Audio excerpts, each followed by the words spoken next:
Some weapons change battles, others change history. My name is Knightley, and if you're anything like me, you've always felt that wars don't truly end when the guns fall silent. They end much later, sometimes decades later, hidden inside blueprints, archives, and forgotten steel. Military historian Dr. Rolf Dieter Müller once said that the most dangerous legacy of World War II was not the weapons themselves, but the ideas they unlocked. Few weapons embody that truth more clearly than Fritz X, the world's first operational radio-guided anti-ship bomb. Think about that for a moment. Before smart missiles, before precision strikes, before modern naval warfare as we know it. A bomb that could be guided in flight. Naval analyst Norman Friedman called Fritz X the moment when the era of the battleship quietly began to die. Survivors from Allied fleets remembered the shock vividly. One U.S. Navy officer later recalled, "It felt like the sea itself had turned against us. There was no warning, just impact." So what happens to a weapon like that when the war ends? Does it get destroyed? Does it disappear into secret laboratories? Does it shape the future in ways its creators never imagined? And more importantly, who took responsibility for it? Tonight, we're not just talking about a bomb. We're uncovering the afterlife of Fritz X.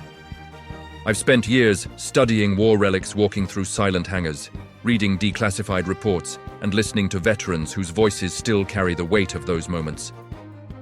What I've learned is simple. Every weapon leaves a trail. Some trails are written in history books, others are buried, scattered, or deliberately erased. In this documentary, I invite you to explore that trail with me. Where did Fritz X come from? Why did it terrify Allied navies? And when the war ended, where did it all go? This is the story of Fritz X, not just how it was used, but what it became. Let's begin. The rise and legacy of Fritz X, the first radio-guided anti-ship bomb before the war ended. The birth of a legend. Before we can understand what happened to Fritz X after the war, we must confront a harder truth. This weapon was born out of desperation, ambition, and fear. No weapon like Fritz X appears by accident. It is the result of a system under pressure, industrial, political, and psychological. By 1941, Nazi Germany faced a strategic nightmare. Allied naval power dominated the seas. British and American battleships could absorb conventional bomb damage and still remain operational. Traditional dive bombers were increasingly vulnerable to improved anti-aircraft fire. Torpedoes were unreliable, slow, and required dangerous low-altitude attack runs. German planners needed something radically different. The answer emerged from Ruhrstahl AG under the direction of engineer Dr. Max Kramer, one of Germany's leading aerodynamicists. His idea was simple in concept, but revolutionary in execution. Take a heavy armor-piercing bomb and guide it by radio while it falls. This was not science fiction, it was applied physics under wartime urgency. The weapon would later be designated Ruhrstahl SD-1400X, but history would remember it by its nickname, Fritz X. Its purpose was singular and ruthless. Destroy heavily armored warships from above, beyond the reach of shipboard defenses. Unlike area bombing weapons, Fritz X was designed for precision. It carried a hardened steel casing and a powerful explosive charge, optimized to punch through deck armor before detonating deep inside a ship's hull. This directly targeted the weakest point of battleships, something naval architects had long feared, but rarely faced. Politically, the motivation was just as clear. Germany lacked the surface fleet to challenge Allied navies directly. Precision air-delivered weapons offered a way to offset that imbalance without building new battleships, a process that would take years Germany no longer had. The environment that gave birth to Fritz X was one of shrinking options and rising technological boldness. As historian Adam Tooze noted, Germany increasingly substituted engineering solutions for strategic realities. Fritz X was one of the most extreme examples of that mindset. Engineering strengths and weaknesses. Fritz X was a marvel and a compromise. The bomb weighed roughly 1,400 kilograms, over 3,000 pounds. It was fitted with cruciform tail fins and a gyroscopic stabilization system that kept it steady during descent. A radio receiver inside the bomb allowed an operator in the launching aircraft to steer it using a joystick-like controller, transmitting commands via the Kehl Strasbourg radio guidance system. In theory, it was devastating. In practice, it demanded perfection. The launch aircraft, typically a Dornier Do 217, had to fly straight and level after release, keeping visual contact with the bomb all the way to impact. This made the bomber extremely vulnerable to fighters and flak. Weather, cloud cover, and smoke could break visual tracking. Radio interference could disrupt guidance, and the human factor mattered most. Only highly trained operators could guide Fritz X accurately. Months of instruction were required, and mistakes were unforgiving. Yet when everything worked, Fritz X did something no weapon had ever done before.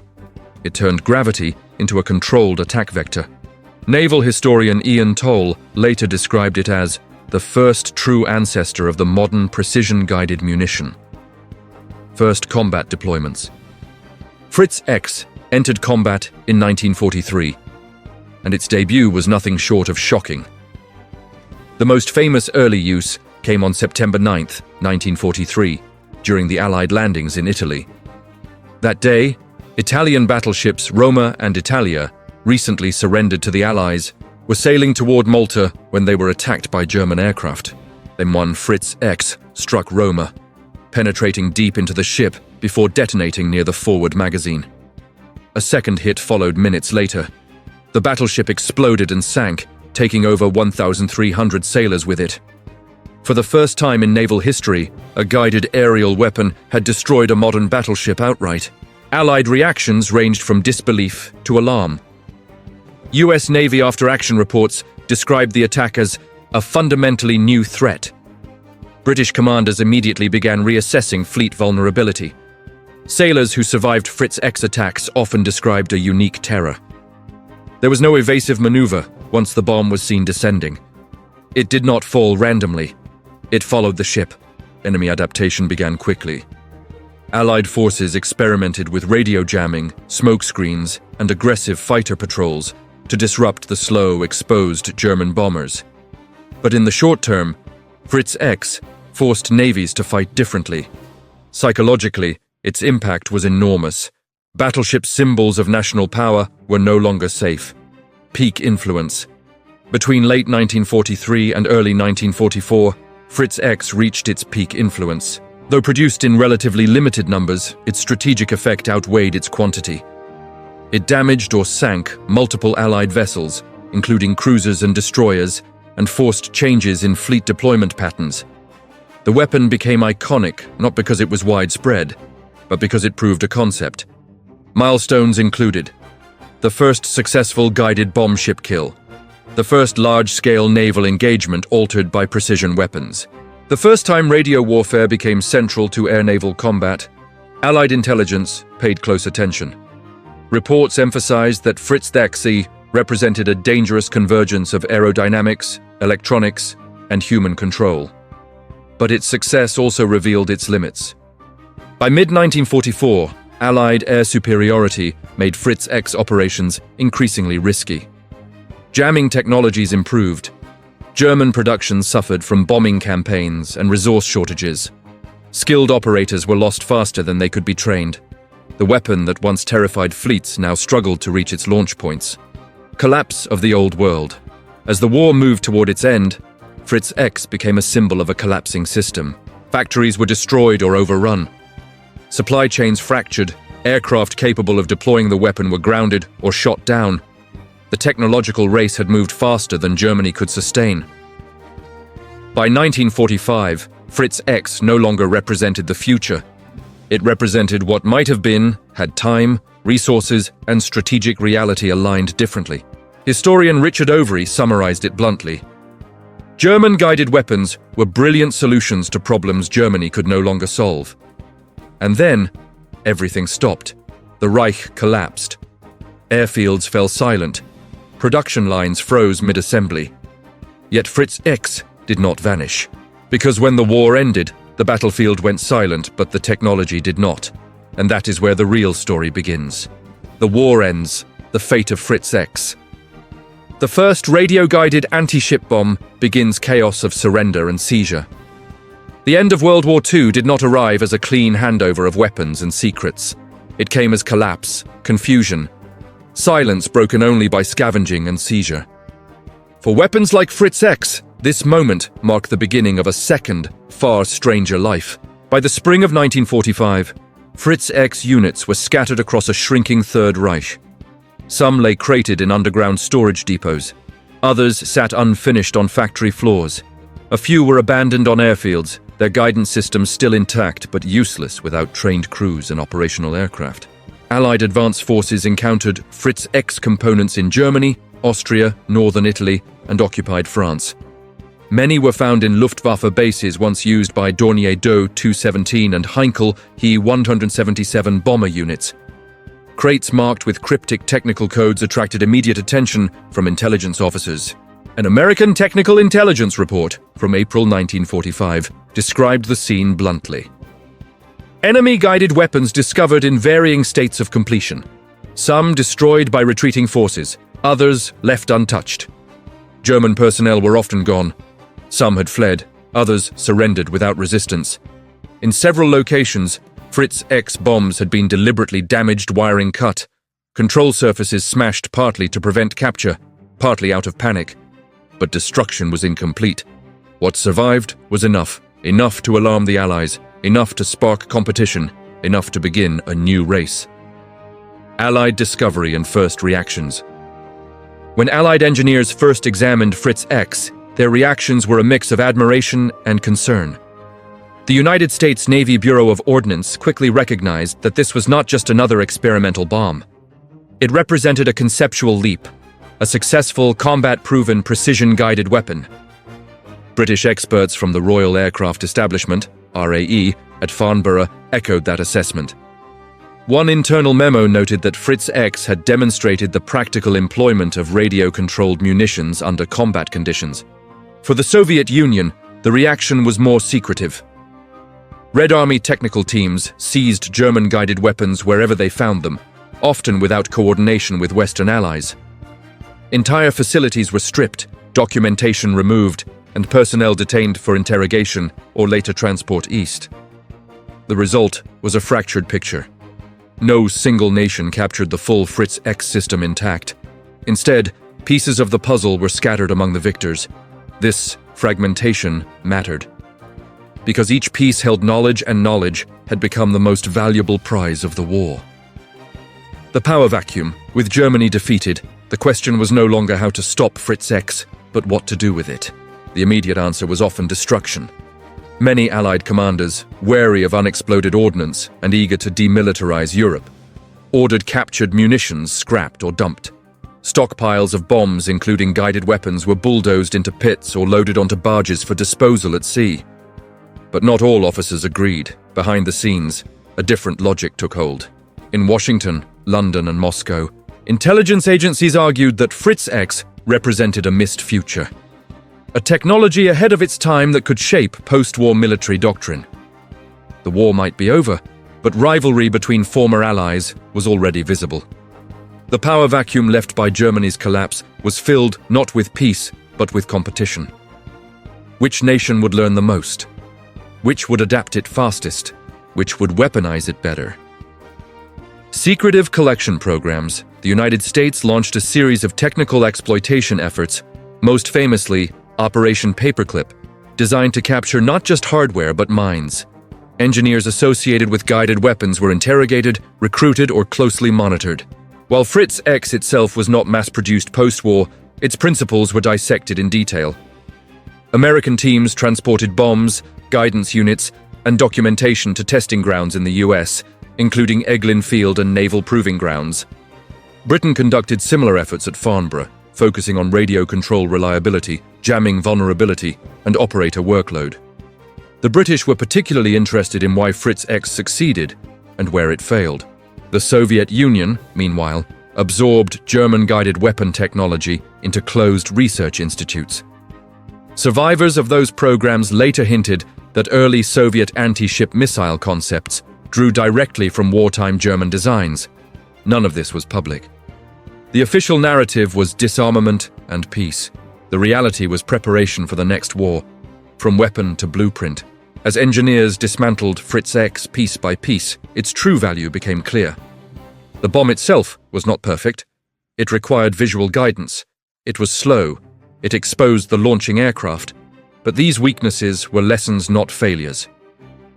Fritz X taught post-war designers how to stabilize heavy munitions in flight, how humans interact with guided weapons, how radio control could be countered and improved, how precision could replace volume.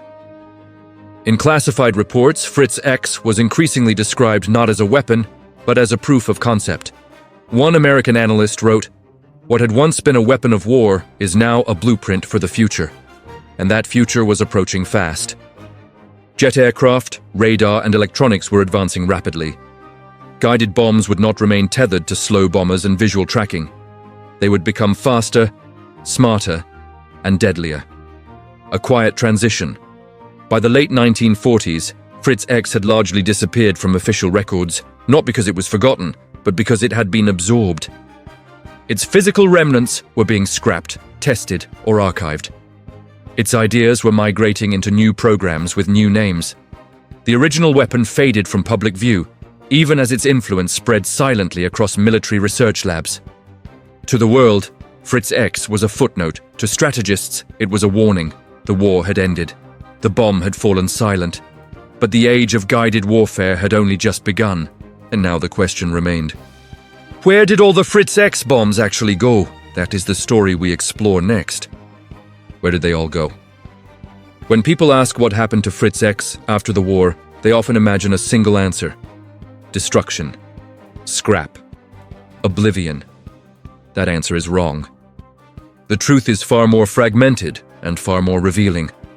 Fritz X did not go anywhere as a whole. It dispersed. It fractured into metal, data, memories, and secrets. Each surviving unit followed a different path depending on who found it, when they found it, and what they wanted from it. This section is about tracing those paths. Scrapped for resources. The most common fate of Fritz X was also the least dramatic. It was melted down. Post-war Europe faced catastrophic shortages of steel, copper, aluminum, and electronics-grade materials. Entire cities needed rebuilding. Railways, bridges, factories, everything demanded raw material. Guided bombs, no matter how advanced, were still made of valuable metal. Allied demilitarization orders were blunt. Captured weapons were to be destroyed unless specifically earmarked for intelligence exploitation. For Fritz X, that meant the majority never survived beyond 1946. Large numbers were dismantled at Luftwaffe airfields in Germany and Austria, storage depots in northern Italy, temporary Allied ordnance collection points. Explosive charges were removed or detonated in controlled demolitions. Guidance fins were cut off. Electronics were stripped out. Casings were crushed and sent to smelters. In a bitter irony, parts of Fritz X likely ended up as construction steel for housing, railway components, industrial machinery, civilian tools. A weapon designed to pierce battleships was quietly reborn as the skeleton of a peacetime world. No ceremony, no records, no memorials, just disappearance. Captured by major Allied powers. Not every Fritz X met the furnace. A select number were captured intact, or nearly intact, by Allied powers who understood their value. United States. The United States focused on analysis and testing, not reuse. Fritz X units were shipped to American proving grounds, where they were dissected in detail. Engineers examined radio guidance reliability, aerodynamic stability, penetration mechanics, operator workload, and error rates. The US Navy was particularly interested in how Fritz X defeated deck armor knowledge that influenced future ship design and defensive doctrine. Some test drops were conducted using modified bombs or replicas. The goal was not to field Fritz X, but to extract its lessons. Once testing ended, most units were destroyed or archived in classified storage. Soviet Union. The Soviet approach was more opaque. Red Army teams seized Fritz X components wherever possible, often removing them before Western allies even knew they were present. German technicians were interrogated, and in some cases relocated east. While there is no evidence the USSR fielded Fritz X directly, Soviet engineers absorbed its principles into early anti-ship missile concepts. Guidance logic, stabilization methods, and control theory all found new life behind closed doors. The original bombs vanished into Soviet archives or were dismantled beyond recognition. United Kingdom Britain's focus was defensive. The Royal Navy wanted to understand how to survive weapons like Fritz X in future wars.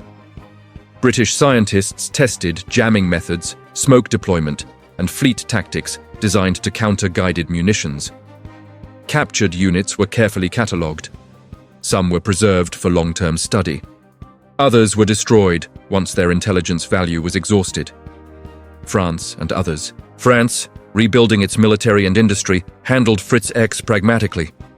A few units were examined, but most were scrapped. Smaller Allied nations, Canada, Poland, Czechoslovakia, encountered Fritz X only rarely, usually as damaged remnants. No nation openly reused Fritz X as a weapon. Its role had shifted. Secret programs. Some Fritz X bombs simply vanished, not destroyed, not displayed, not documented publicly. These disappeared into classified programs. In the late 1940s and early 1950s, enemy technology analysis was conducted behind closed doors. Facilities were isolated. Records were sealed. Results were folded into new projects with new names. At closed test ranges, Fritz X guidance units were modified, combined with new sensors, or stripped down to test specific theories. Engineers asked questions the original designers could not. What if guidance didn't require visual contact? What if control was automated? What if the weapon could find the target itself? In these environments, Fritz X was no longer a bomb. It was a laboratory specimen. Once experiments concluded, the physical artifacts often lost all value. Many were dismantled, their components scattered into other systems. Their identity disappeared even if their influence did not. This is why tracking Fritz X is so difficult. It didn't just move locations, it changed forms. Museum preservation. Only a handful of Fritz X units survived long enough and intact enough to reach museums. These were not preserved out of sentiment. They survived by chance, timing, and the intervention of individuals who recognized their significance. Museums faced major challenges. Explosives had to be neutralized. Electronics were fragile or missing. Documentation was incomplete, or classified restoration often required educated guesswork. Some Fritz X examples were left deliberately unrestored, scarred, incomplete, silent, because that was their truth. They were never meant to endure. Today, surviving Fritz X units exist primarily as static displays, educational artifacts, research references. They are rare, not because few were built, but because almost all were erased. Battlefield relics and abandoned survivors. Not all Fritz X bombs were found. Some were lost, dropped but never detonated, abandoned during retreats, discarded into water or remote terrain. Fragments have been discovered near former Luftwaffe bases, in forests once used as dispersal areas, in underwater wreck sites. Occasionally, construction crews or hikers uncover strange metal remains, tail fins, casings, guidance housings, later identified as parts of guided bombs. Divers exploring Mediterranean wrecks have reported unexploded ordnance consistent with German guided weapons, though positive identification is rare. These are the silent corpses of Fritz X. They remain where they fell, stripped of context, dangerous even decades later. Most are destroyed when found. Some remain undiscovered, and some may never be found at all. The final accounting. So where did they all go? Most were melted down. Some were studied to exhaustion. A few were hidden away. Almost none survived intact. Fritz X did not end with a final explosion or a museum unveiling.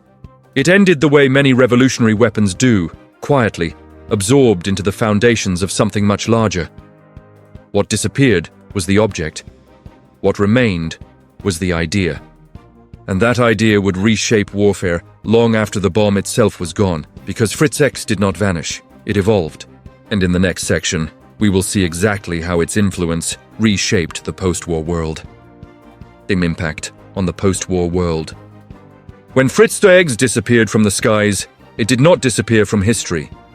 Its true impact unfolded after the war, slowly, quietly, and far from public view. Unlike tanks or rifles, Fritz X did not leave behind a lineage of identical descendants. Instead, it planted an idea so disruptive that modern warfare would never return to what it had been before. This section is not about what Fritz X was. It is about what it changed. Influence on new military technology. Before World War II, naval warfare was built on mass, armor, and endurance. Battleships ruled because they could absorb punishment. Aircraft attacked by volume waves of bombs, hoping some would hit. Fritz X shattered that logic. For the first time, a single aerial weapon could be guided deliberately onto a specific point of a heavily armored ship. This forced post-war militaries to accept a new reality. Precision could replace mass. Cold War weapons designers absorbed this lesson immediately. Across both NATO and the Warsaw Pact, engineers studied the same core principles demonstrated by Fritz X: mid-flight guidance, human-in-the-loop control, stabilized descent of heavy munitions, target vulnerability, exploitation. These principles reappeared, refined, and modernized in early air-to-surface missiles, radar and television-guided bombs, anti-ship missile development. Fritz X did not become a template, it became a starting point. American programs explored ways to remove the most dangerous limitation of Fritz X, the need for visual guidance. Radar seekers, infrared homing, and later GPS would solve what Fritz X could not. Soviet designers pursued similar paths, prioritizing standoff distance and automation. The human operator, once essential, became a vulnerability, yet the intellectual debt remained. Fritz X proved that guided weapons worked in combat, not just on paper. That proof accelerated development timelines by years, perhaps decades. Modern precision-guided munitions owe their existence not to Fritz X's form, but to its success. Transformation of naval doctrine. The psychological shock Fritz X inflicted on navies during the war lingered long after. Battleships were no longer perceived as invulnerable fortresses. Their deck armor, once considered sufficient, was now recognized as a liability. Post-war naval design quietly shifted priorities. Key changes included reduced emphasis on heavy armor, increased focus on air defense systems, integration of electronic warfare, dispersed fleet formations. Fritz X taught navies that the air above them was no longer merely a threat. It was a control space. This realization accelerated the decline of the battleship and reinforced the rise of the aircraft carrier as the center of naval power. Carriers offered mobility, early warning, and offensive reach-essential defenses against guided threats. In this sense, Fritz X helped end an era it was never meant to confront directly. Electronic warfare and countermeasures. Perhaps Fritz X's most enduring impact was not on weapons but on countermeasures. Because Fritz X relied on radio control, it exposed a new battlefield, the electromagnetic spectrum. During the war, Allied forces scrambled to jam guidance signals. After the war, this effort became permanent doctrine. Post-war militaries invested heavily in electronic jamming, signal interception, decoy systems, spectrum dominance. Electronic warfare units expanded rapidly during the early Cold War, driven by the understanding that future weapons would depend on communication as much as explosives. Fritz X made it clear: if you could disrupt the signal, you could defeat the weapon. That insight shaped everything from radar development to modern cyber warfare concepts.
The final survivors. By the time the world fully understood what Fritz X had introduced to warfare, almost all physical traces of it were already gone, melted, dismantled, buried in archives or beneath soil and water. What survived did so not because it was spared, but because it was overlooked, preserved by accident, or deliberately hidden. This section is about those remnants, not legends, not myths, but the last known echoes of a weapon that reshaped history and then quietly vanished. Catalogue of remaining units. There is no complete inventory of surviving Fritz X bombs. That fact alone speaks volumes. What remains today can be divided into 4 fragile categories. Museum specimens. A very small number of Fritz X units exist in military museums, primarily in Europe and the United States. These are inert, disarmed, and often incomplete. Guidance components are usually missing, either removed for safety or lost decades earlier. These museum pieces typically serve as educational artifacts, visual references for guided weapons history, contextual displays alongside aircraft or naval exhibits. Their rarity is striking. Unlike tanks or aircraft, Fritz X was never designed for longevity. Preservation was never part of its story. Research and storage units. Some Fritz X components are believed to remain in archival storage within former test facilities or military research institutions. These are not on public display and may not even be catalogued under their original designation. Over time, items like this often lose their identity, labeled simply as experimental ordnance or foreign guided weapon components. They exist but only on paper. Private collections. Very rarely, inert fragments, never complete bombs, have surfaced in private collections. These are usually tail sections, fins, or non-functional casings acquired legally through post-war surplus channels or recovered from decommissioned sites. Complete Fritz X units in private hands are extremely unlikely. Legal restrictions, safety concerns, and rarity make such ownership almost impossible. Derelict relics. The final category is the most haunting. These are remains left where they fell. Fragments embedded in soil near old airfields. Corroded metal recovered from underwater wrecks. Unexploded ordnance destroyed in place after decades of silence. They are not preserved. They are erased, slowly. The value of survivors, today. To historians and researchers, the surviving traces of Fritz X are invaluable. Not for what they can do, but for what they explain. Historical value. Fritz X survivors provide physical confirmation of a technological leap. They demonstrate that precision-guided warfare did not emerge suddenly in the late 20th century. It evolved. Holding a Fritz X component means holding the origin point of modern guided weapons. Research value. For engineers and military historians, surviving guidance components offer insight into early control systems, human-machine interaction, aerodynamic stabilization methods. These systems appear crude by modern standards, but that is precisely why they matter. They show how complex ideas were solved with limited technology. Cultural and educational value. In museums, Fritz X artifacts provoke uncomfortable questions. When does innovation become escalation? How much responsibility lies with designers? Can technological progress ever be neutral? These questions keep Fritz X relevant, not as a weapon, but as a lesson. Monetary value. On the rare occasions fragments appear at auction, their value is symbolic rather than practical. Collectors are not buying a bomb, they are buying a moment in history. Complete units, even inert, would be priceless, but none are known to exist publicly. The mystery of the missing units. Perhaps the most compelling aspect of Fritz X's legacy is what cannot be accounted for. Production records are incomplete. Wartime chaos erased documentation. Post-war destruction was rarely logged in detail, and classified programs absorbed hardware without transparency. This leaves gaps. Some Fritz X bombs were likely dumped at sea during demilitarization efforts. Others may remain buried at former Luftwaffe bases, sealed beneath modern development. A few may still rest inside shipwrecks untouched, unidentified, and unseen. There are rumors, too. Rumors of intact bombs stored in forgotten bunkers, of crates never opened, of archives still sealed. Most of these are almost certainly exaggerations. But history has a way of surprising us. Unexploded ordnance from World War II continues to surface even today. Guided weapons are no exception. Each discovery reopens the same question. How much of the past is truly gone? Why the survivors? Matter, Fritz X survivors, matter not because they are dangerous, but because they are rare proof. Proof that revolutions do not always announce themselves loudly. Sometimes they fall quietly, guided by a hand in the distance, changing the world without ever being widely seen. These remnants remind us that technological shifts often outlive their creators and their critics. They also remind us of fragility. For every artifact preserved, hundreds were destroyed. For every record saved, dozens were lost. History survives not because it is strong, but because someone chose to remember. Fritz X was never meant to endure, yet parts of it did. And as long as they exist, the story remains incomplete, waiting for the next discovery, the next archive release, the next fragment pulled from the earth. In the final section, we will bring all of these threads together and ask what Fritz X ultimately tells us about war, memory, and the machines we build. Conclusion. War machines are built for a single moment, a single purpose, a single enemy. But history is not shaped only by what weapons destroy. It is shaped by what they leave behind. The story of Fritz X reminds us of that truth more clearly than almost any other weapon of the Second World War. It was not the largest bomb. It was not the most widely used. It did not decide the war. And yet when Fritz X fell from the sky, something fundamental changed. For the first time, destruction was no longer blind. A human hand could guide violence with intention. A target could be chosen not by chance, but by design.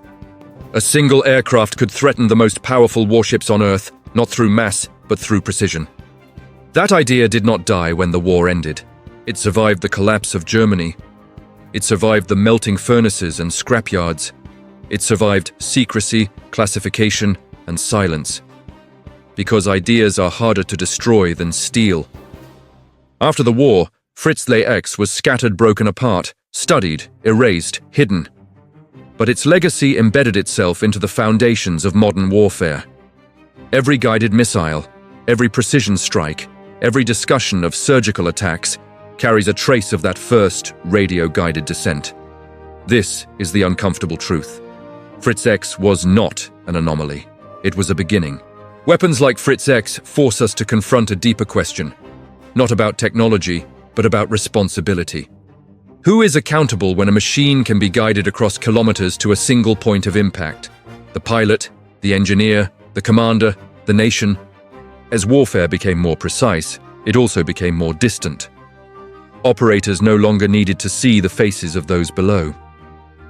The battlefield stretched beyond human senses, mediated by signals, screens, and algorithms.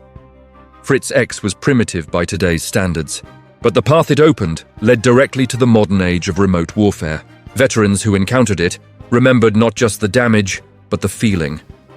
The realization that the rules had changed without warning, that courage and seamanship could be rendered irrelevant by a weapon they could neither outrun nor outmaneuver. That psychological impact did not fade with time. It reshaped doctrines, designs, and decisions for generations. As I walk through museums, abandoned airfields, and forgotten ruins, I'm reminded why I tell these stories. Because history is not abstract. It is physical. It exists in rusted fins, in cracked concrete, in yellowed documents stamped classified. In the memories of those who survived, every relic has a voice, every wreck has a history, and every machine, no matter how destructive, reveals something about the people who built it. Fritz X reveals a world racing forward faster than it could reflect. A world where brilliance and brutality advanced side by side. A world where engineers solved problems without always questioning the consequences of the solutions. That world feels uncomfortably familiar. The fate of Fritz X after the war was not heroic. There was no victory parade for it, no monument, no final chapter written in stone. Instead, it dissolved into research programs, into doctrine, into silence. Most of it is gone. But enough remains to remind us that wars do not truly end when peace is declared. They echo forward through technology, through memory, through the systems we build next. Fritz X was not just a weapon of World War II, it was a message from the future, delivered too early. A warning that once precision enters warfare, it never leaves. If you've followed this journey with me from its creation, to its combat use, to its disappearance and legacy, then you already understand why these stories matter. Not because we glorify weapons, but because we must understand them.